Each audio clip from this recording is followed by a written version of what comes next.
Assalamualaikum warahmatullahi wabarakatuh. Halo semua, selamat siang. Berjumpa lagi bersama saya Melsi Anggraini.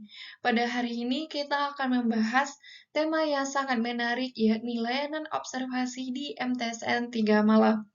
MTSN 3 Malang merupakan tempat asistensi mengajar saya. Sebelum pembahasan lebih lanjut, alangkah baiknya kita mengetahui sekilas pandang tentang MTSN 3 Malang. MTSN 3 Malang merupakan salah satu sekolah Islam favorit di Kabupaten Malang dengan status sekolah negeri di jenjang menengah yang terletak di kawasan Jalan Mandiri nomor 9, Kecamatan Lawang, Kabupaten Malang. Kepala sekolahnya untuk saat ini adalah Ibu Dr. Anda Haji Warsi MPD. MTSN 3 Malang memiliki akreditasi A. Nomor telepon yang bisa dihubungi yaitu 0341425401, sedangkan nomor faksimil 422910. NPNS-nya 20581268 dan nomor SK-nya 244. Kemudian moto dari MTSN 3 Malang yakni kreatif, excellent, dan religius. Selanjutnya, setelah mengetahui tentang sekilas pandang MTSN 3 Malang, kita akan membahas layanan BK di MTSN 3 Malang.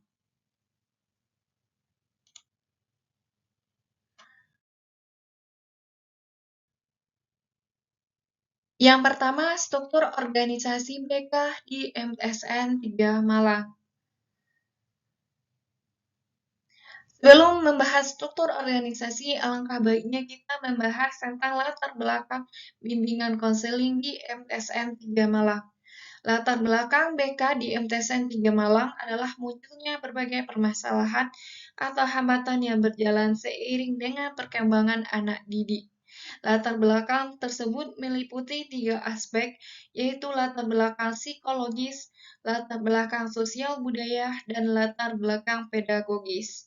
Kemudian struktur organisasi BK di MTSN 3 Malang, yang pertama Kepala Sekolah, Ibu Dr. Anda Haji Warsi MPD, kemudian Koordinator BK, Ibu Sumi Atila Fiatun, selanjutnya Guru BK Himyatul Amanah, dan Ibu Himyatul Amanah ini adalah lulusan BK yang bergelar MPD. Kemudian Ibu Wiwit Fajarwati, beliau ini mengajar di kelas 7, sedangkan Ibu Himyatul Amanah mengajar di kelas 9, dan Ibu Sumi Atila Fiatun mengajar di kelas 8. Selanjutnya, Junika Widya Clara Floresa mengajar di kelas 7, dan Pak Andika Sandi mengajar di kelas 8, dan beliau ini lulusan psikologi. Dan Bapak Agustinus juga lulusan psikologi dan beliau mengajar di kelas 9. Jadi total guru BK di MTSN 3 Malang ini adalah 6 orang. 4 orang perempuan dan 2 orang laki-laki. 3 lulusan sarjana BK, 1 jurusan master pendidikan, yang selanjutnya jurusan psikologi ada 2. Kemudian program kerja BK yang ada di MTSN 3 Malang dibuat berdasarkan kebutuhan tiap-tiap kelas, sehingga masing-masing kelas memiliki program kerja yang berbeda. Program kerja disusun oleh guru BK yang mengampu pada kelas yang bersangkutan. Tiap guru akan mendata kebutuhan-kebutuhan yang diperlukan. Kemudian setelah data yang didapat terkumpul, maka akan dimasukkan ke dalam komputer untuk dihitung, sehingga didapatkan prioritas kebutuhan apa saja yang tergolong rendah, sedang, tinggi, ataupun segera dilakukan. Program kerja ini dibuat dalam bentuk harian, mingguan, bulanan, dan tahunan. kegiatan pendukung BK agar berjalan sesuai dengan maksimal, maka pada MTSN 3 Malang ini sebelum melakukan pembuatan program kerja, maka akan dilakukan tes kebutuhan terlebih dahulu. Selain itu, di MTSN 3 Malang ini memiliki beberapa alat ungkap atau instrumen yang berguna dalam mengetahui psikologi setiap siswa, seperti inventory tugas perkembangan atau ITP, analisis tugas perkembangan atau ATP, daftar cek masalah DCM, dan identifikasi kebutuhan dan permasalahan siswa IKMS. Kemudian pihak yang terlibat dalam bimbingan konseling di MTSN 3 Malang, selain guru BK, dalam pelaksanaannya BK di MTSN 3 Malang ini melibatkan beberapa pihak seperti guru mata pelajaran, wali kelas, kepala sekolah, dan juga TU. Untuk guru mata pelajaran berkaitan dengan perkembangan siswa dalam memahami pelajaran. Kemudian wali kelas berperan dalam membantu mengumpulkan data tentang siswa. Jadi setiap melaksanakan konferensi bersiap untuk menerima alih tangan masalah siswa dari guru bidang studi ataupun melakukan alih tangan guru BK bila mana masalah yang dialami siswa sudah tidak bisa ditangani oleh wali kelas. Kemudian kerjasama dengan tata usaha berkaitan dengan beasiswa atau SPP. Misalnya siswa tersebut sudah membayar SPP atau belum, atau bila siswa tersebut kurang mampu, maka akan mendapatkan bantuan atau beasiswa.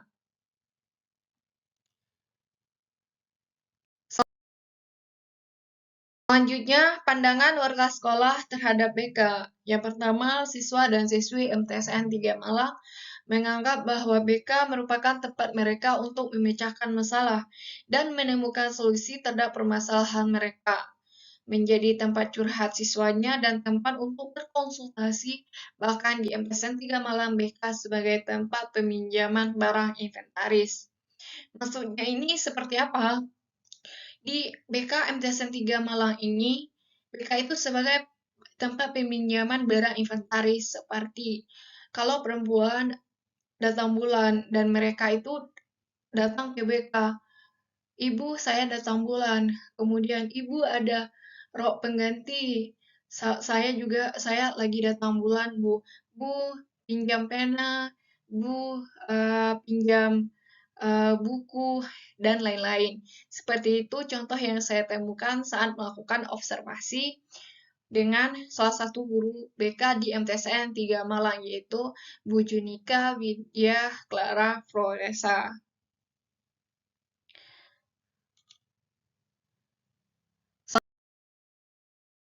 Selanjutnya, guru mata pelajaran. Mereka mengaku jika BK sangat diperlukan di sekolah sebagai dokter siswa. Dokter siswa diartikan sebagai wahana untuk mengembangkan potensi siswa dan memperbaiki siswa dari masalah jika diperlukan. BK di sekolah tersebut bukan merupakan polisi sekolah, melainkan sebagai tempat untuk berbagi cerita sehingga siswa tidak takut jika berhadapan dengan BK. Saat saya melakukan observasi, Ibu Junika Widya Clara Floresa mengatakan, ada anak-anak ini yang bilang, Bu, saya lagi suka sama lawan jenis saya. Bu, saya harus seperti apa? Kemudian, Bu, peringkat saya menurun. Padahal saya udah rajin belajar. Ada yang salah sama diri saya. Kemudian, Ibu, saya lagi bermasalah ini dengan teman satu kelas saya yang bernama A, karena saya seperti ini. Itu contoh yang ditemukan saat saya wawancara dengan Ibu Junika Widya Clara Floresa. Selanjutnya, kita membahas tentang kasus yang terjadi, yang sering terjadi. Yang pertama, masalah belajar. Di beberapa kelas ada yang lambat belajarnya dikarenakan kecerdasannya kurang. Dalam artian siswa tersebut ketika guru menjelaskan, siswa tersebut memperhatikan namun kurang biasa menyerap atau menyimpan data ke otak, sehingga output yang dihasilkan itu sedikit. Usaha yang dilakukan oleh guru yaitu melakukan pendekatan dalam belajar dan memberikan soal-soal latihan yang berbeda pada siswa tersebut. Kemudian guru juga melakukan kunjungan rumah, ternyata siswa tersebut di rumah kurang mendapatkan bantuan belajar dari orang tuanya karena orang tuanya terlalu sibuk dengan pekerjaannya. Namun setelah guru wali kelas memberikan penjelasan mengenai pentingnya belajar, orang tuanya dapat memberikan ajaran kepada anaknya. Setelah usaha tersebut dilakukan, ada perubahan pada cara belajar siswa tersebut bisa aktif dalam bertanya dan dapat mengerjakan soal-soal latihan, meskipun soal-soal tersebut masih berbeda dengan porsi yang diberikan pada siswa yang lain.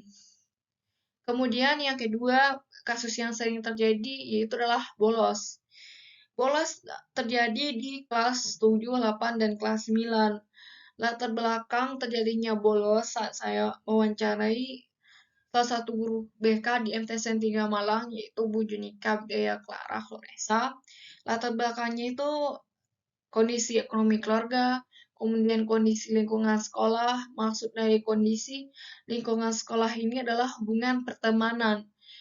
Hubungan pertemanan yang tidak baik itu menyebabkan si anak ini tidak mau ke sekolah, yang kemudian bahan bulian. Dan bahan bulian dalam arti ini, si A memanggil si B itu dengan panggilan bapaknya. Maka dari permasalahan itu, si anak malas datang ke sekolah. Kemudian setelah menelusuri latar belakang anak ini bolos, maka guru BK itu menindaklanjutinya dengan layanan perbaikan dan kunjungan rumah.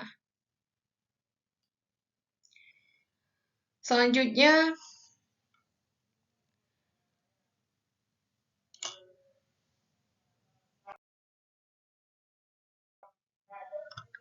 hambatan dalam pelaksanaan BK. Banyak sekali orang mengenal BK yang terdapat di sekolah adalah pelayanan yang ditunjukkan hanya untuk orang-orang dalam artian siswa atau anak didik yang bermasalah dan berperilaku kriminal saja. Dan akan menjadi aib jika seseorang telah dipanggil dan berurusan dengan BK. Kemudian, apa hambatan yang dihadapi oleh guru BK di MTSN 3 Malang ini? Yang pertama, iaitulah dengan guru mata pelajaran. Setiap guru mata pelajaran ini pasti memiliki sifat dan karakter masing-masing. Maka guru BK harus dapat memahami perbedaan karakter tersebut agar tidak terjadi konflik interest dengan siswa itu sendiri maupun konflik dengan teman sejawat, sehingga posisi BK itu di tengah-tengah atau netral. Kemudian, hambatan selanjutnya itulah terkadang sulit memberikan pemahaman kepada anak didik, dalam artian anak didik ini adalah keras kepala. Tugas seorang guru BK di suatu lembaga pendidikan memang tidak bisa dianggap remeh. Kerja kerasnya dalam melayani siswa atau anak didik dalam mencari solusi, dan sisi lain juga memiliki tujuan yang sama seperti unsur-unsur lain yang terdapat di sekolah, yaitu menyukseskan visi misi sekolah. Meskipun begitu, untuk beberapa kasus yang dikatakan terbilang jarang terjadi, masih terdapat anak didik yang keras kepala yang memiliki masalah namun ngotot tidak mau dibantu BK dalam mencari solusi atau jalan keluarnya secara bersama-sama. Untuk contoh kasus lain mengenai keras kepala anak didik ini, itu sudah dinasehati oleh BK, namun anak didik atau siswa mengulangi kesalahan yang sama secara berulang-ulang. Kemudian, upaya untuk menangani masalah siswa ini adalah konseling individu.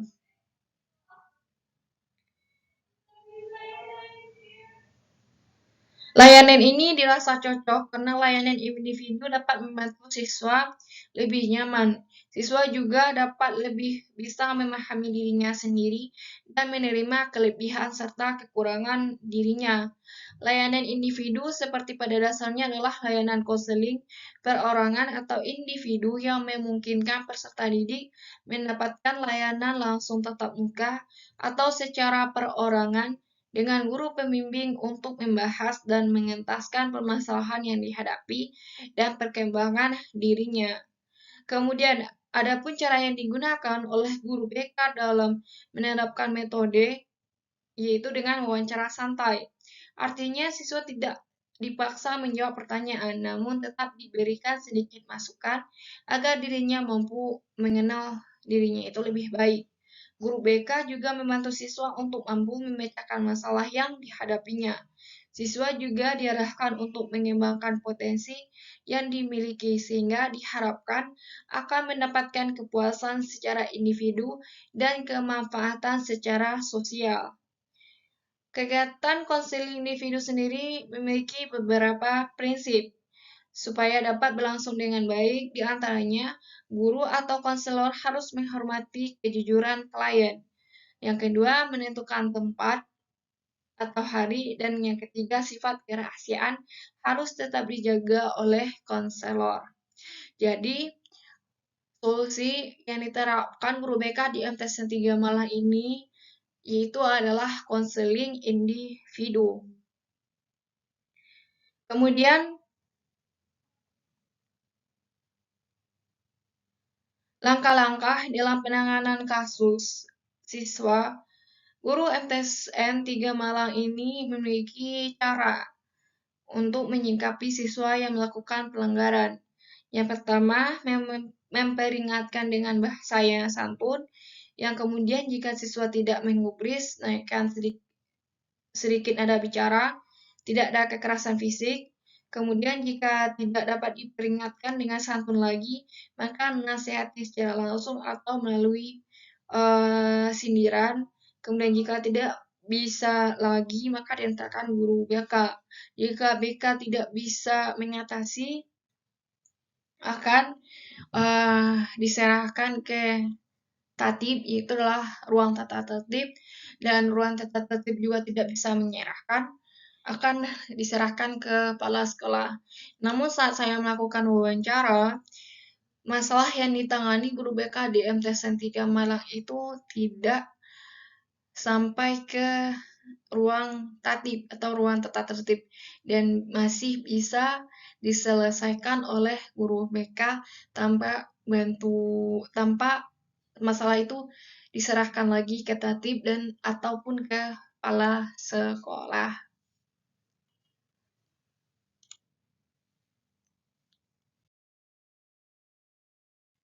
Demikianlah pembahasan tentang layanan observasi BK di MTSN 3 Malang. Terima kasih atas perhatiannya. Assalamualaikum warahmatullahi wabarakatuh. Sampai jumpa.